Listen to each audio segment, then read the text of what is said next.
सेवा नाम साईं बंदे, अलग है साईं पूजा। हर जीवों में साईं बसा है, हर जीवों में साईं बसा है, कोई न लागे दूजा। अलग है साईं पूजा, अलग है साईं। सभी साईं भक्तों को मेरा सलाम, सत श्री अकाल और ओम साई राम। मेरा नाम इफ़त अफरीदी है। मैं बांग्लादेश में रहता हूँ और मैं मुस्लिम हूँ। मैं शायद 2011 से बाबा के शरण में हूँ। यह 11 साल की सफ़र में 2 या 3 साल के अलावा ऐसा एक भी दिन नहीं गया होगा जिस दिन मैं बाबा का नाम न जपा हूँ। मुझे बाबा को मिलना भी एक चमत्कार ही है। पहले तो मैं बहुत आभारी हूँ एकता दीदी का, यानी साई पूजा चैनल की ओनर पूजा दीदी का, जो मुझे बहुत प्यार दिया है। बाबा को दिया है एक मौका बाबा को लेकर जो मेरे अनुभूति है वो आप लोगों से साझा करने का। अब आता हूँ मेरे साथ बाबा का पहला चमत्कार के बारे में। 2011 के 15 अक्टूबर के दिन रात को मेरे सपने में एक बूढ़ा व्यक्ति आया था, जो मुझे कहने लगा, बेटा मुझे थोड़ा खाना दे सकता है, बहुत भूख लगी है। तब मैंने कहा, मेरे पास तो खाना नहीं है, आप मेरे साथ मेरे घर चले, मैं आपको खाना देता हूँ। तब वो बोले, घर? हाँ, घर तो जाऊँगा, उसके पहले तुम मेरे साथ चल, तुझे कुछ देना है। ये कह के ही वो मेरे हाथ पकड़ के चलने लगा। मैं उस रास्ते को कभी नहीं देखा, नहीं सुना है। चलते चलते एक मूर्ति की दुकान में आ पहुंचा। तब दुकान से एक पोटली वो बूढ़ा व्यक्ति मेरे हाथ में देकर वो अदृश्य हो गए। जब मैं वो पोटली खोल के देखा तो उसमें एक व्यक्ति का मूर्ति था।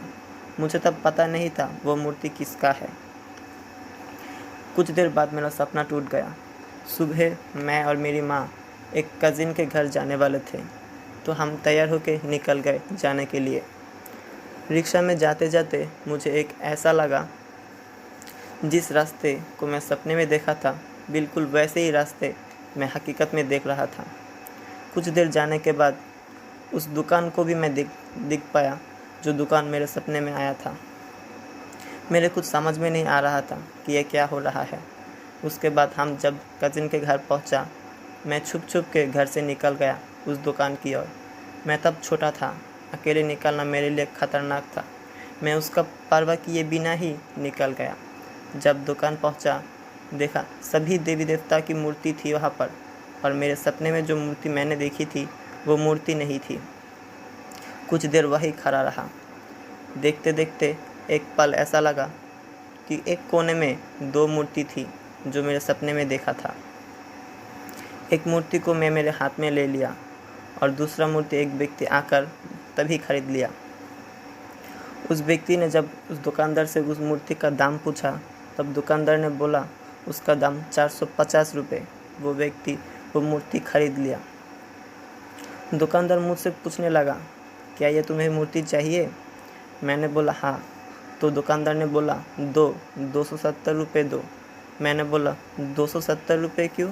आपने तो उस व्यक्ति को 450 रुपये बोला। तब दुकानदार बोले, क्या तुम्हारे पास उतने पैसे हैं? मैं बोला, इतने तो नहीं हैं, पर देखता हूँ मेरे जेब में कितने पैसे हैं।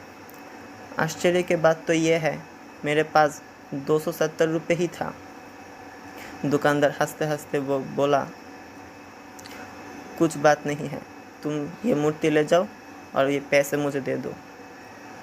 ये कहकर वो मूर्ति मेरे हाथ में देकर वो पैसे ले लिए। उसके बाद मैं घर आ गया। सोचने लगा कि ये किसका मूर्ति है, इसका नाम क्या है। सोचते सोचते थक गया। तब गुस्सा होकर मैं मेरे अलमारी में वो मूर्ति रख दी। 2 या 3 साल हो गया, वैसे ही वो मूर्ति पड़ा रहा मेरे अलमारी में।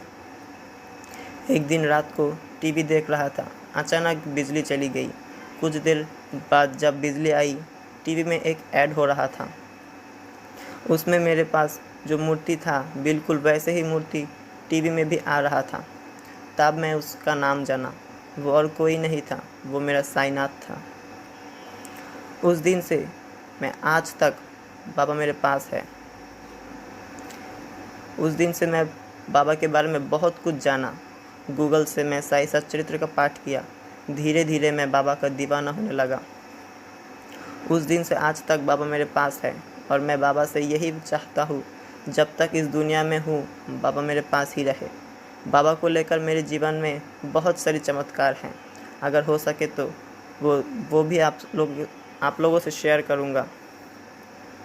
दुख की बात तो ये है कि मैं साईं का सगुण रूप का आराधना करना चाहता हूँ।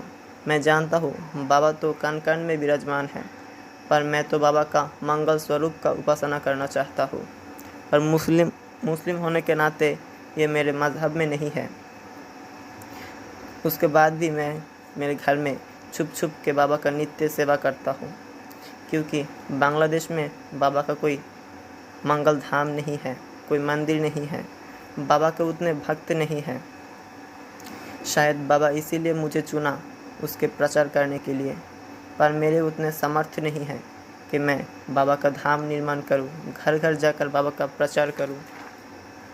जीवन में बहुत कष्ट किया, बहुत कुछ सुनना पड़ा। बाबा के ऊपर मेरे श्रद्धा, मेरी भक्ति, मेरे विश्वास के लिए बहुत मार भी खा चुका हूँ घर वालों से, पर बाबा के वो वाणी स्मरण करके सब सह लेता था।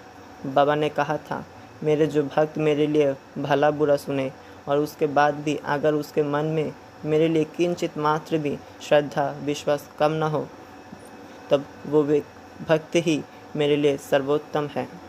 मैं सर्वोत्तम बनना नहीं चाहता हूँ, मैं तो बस बाबा के करोड़ों भक्तों में से एक भक्त बनना चाहता हूँ। अगर मेरा कोई पहचान बने तो वो पहचान मेरे साईं से ही बने। मेरा तो यही प्रार्थना है कि बाबा मेरे उसके पास बुला ले।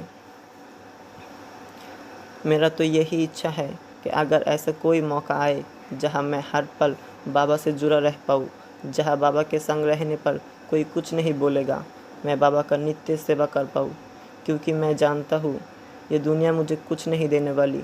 साईं के दर के अलावा और कहीं भी मैं चैन से नहीं रह पाऊँगा। मैंने तो सोच के भी रखा है, अगर एक बार भी शिरडी आ पाऊँ तो कभी वहाँ से लौट के नहीं आऊँगा। अब तो बाबा ही जाने कि बाबा के दर पे बाबा कब बुलाएंगे। अगर कोई मेरे ये मनोकामना पूरी कर पाते तो जीवन भर मैं उसका आभारी रहता। काश कोई कहता, आज से तू बाबा के साथ ही रहेगा, बाबा की सेवा में मगन रहेगा। अब तो मेरे साईं ही जाने मेरे ये मनोकामना पूरी होगी भी या नहीं। बाबा तो कण कण में है, बाबा तो सब देखते हैं। शायद बाबा कोई ऐसा मौका के बारे में सोच रहे हैं जिस मौका के बारे में मैं सोच रहा हूँ। सही समय आने पर वो मुझे दे देंगे। और मैं तो पूजा दीदी का कोटि कोटि धन्यवाद करना चाहता हूँ कि वो एक ऐसा प्लेटफॉर्म का परिचालना करता है जहाँ हर एक साईं भक्त अपने मन के बात कर सकता है। वो जो मोटिवेशनल कार्य करता है, वो जो बाबा का नित्य सेवा करता है, सच में वो नसीब वालों को मिलता है। बाबा से बस यही चाहता हूँ, बाबा सभी साईं भक्तों को रक्षा करे, सभी की मनोकामनाएं पूरी करे। यही मेरी प्रार्थनाएं हैं। जय सद्गुरु साईनाथ, जय सद्गुरु साईनाथ। हर हर साईं, हर हर साईं।